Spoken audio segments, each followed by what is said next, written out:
I ended up on the streets there for a couple of years, and my drug use just got worse and worse, because you've got to use drugs or drink to survive on the streets, to sleep at night. You've got to do something to get your head done. Obviously more needs to be done to help the homeless, because we've got a growing problem, not just in Glasgow but throughout Britain now. That's because of a variety of reasons that people become homeless. One of the major ones now will be poverty. There is no particular main cause of homelessness. There are causes. The main causes probably would be addiction, drug, alcohol or gambling. There's also people with mental health problems.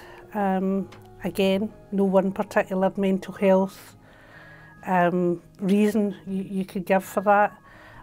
Poverty, which would include the changes in the benefits, which will be happening fairly soon, which means that people are on benefits, and if they've got an under-occupancy, they'll have to pay for that bedroom, which would mean that people would not be able to afford it if they've got to pay an extra £14 a week off our benefits, which are already particularly low. Now, this country isn't dealing with it. They say they are, but they're not. You know, I'm still seeing it. It's never changed since I was on the streets. As far as I'm concerned, it's just got worse, because they're letting all sorts of... I mean, I'm not being racist, but what I'm saying is there was homelessness in this country before they let people in. Now, it's just getting worse, and the policies are bringing out now about sending people their rent into their accounts and all that. It's just going to make it matter worse, because there's a lot of alcoholics out there that go houses. There's a lot of drug addicts that go houses. But if they start paying them their rent, they're going to start dipping into their rent because they've got a habit. And I had a habit, I wouldn't care where the money came from. When I first started out, it wasn't hostels, it was doss houses and models, they were called at that time. Then it was people with mental health problems, addictions. At that time it was alcohol addictions. I ended up being in hostels that started using drugs. Basically just felt worthless, and I felt as if they thought I was worthless. I wasn't worth bothering about. They were horrific places. They had very little heating. You would probably find that they were flea-ridden. People ended up with lice whenever they went into them. They were badly run. There was no money spent on it because people looked upon it as, you know, it's just dossers, it's just down and out, so no money was spent then. I can imagine what it's like. I mean, I'm in a temporary furnished flat now, and I can imagine what it's like. But I've told the council right now that the temporary furnished flat I'm in, I'm refusing to move out of it.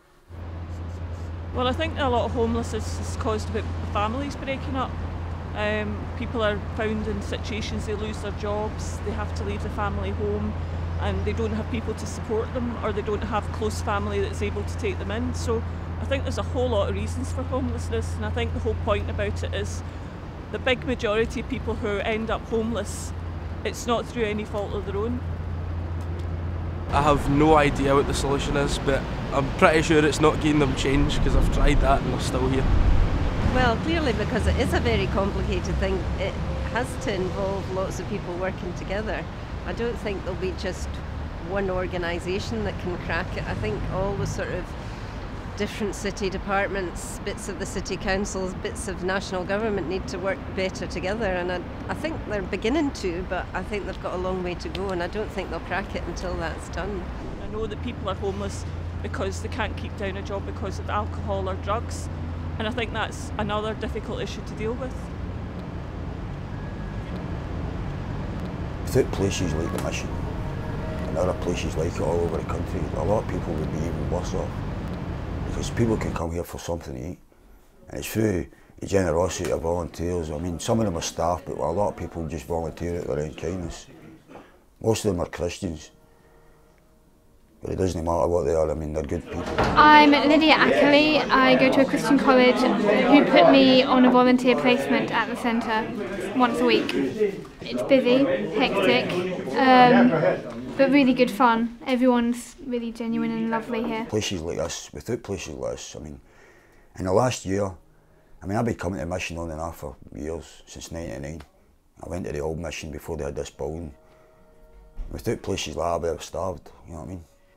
I started volunteering when I was 19 for a soup run in Edinburgh, and I met quite a large chunk of the homeless community there who sit in the city centre begging for rent money for cigarettes, so they can buy food sometimes. And yeah, I started off by chatting to those people about their day-to-day life, and actually found that they were really quite genuine, lovely people, just in a really hard place. I've turned my life right around. I run at least 20-30k a week. I've done cyclothons, things like that, to try and raise money for this place as well. You know, I mean, I've been sponsored. I've done it last year. I hope to do it this year. I hope to do a half marathon this year again. Well, I've not done one, but I hope to do it this year, to try and raise money for the mission and all the rest of it. I mean, I would rather try and put something back into it. I don't want to just take all the time, I'd like to give back. And if there's anything I could do to help homeless people, I would do it, because I've been there and I know what it's like. And I've spoke to a lot of young boys that come here as well, old and young, and they all say the same thing. It isn't working, and they just don't listen to their people.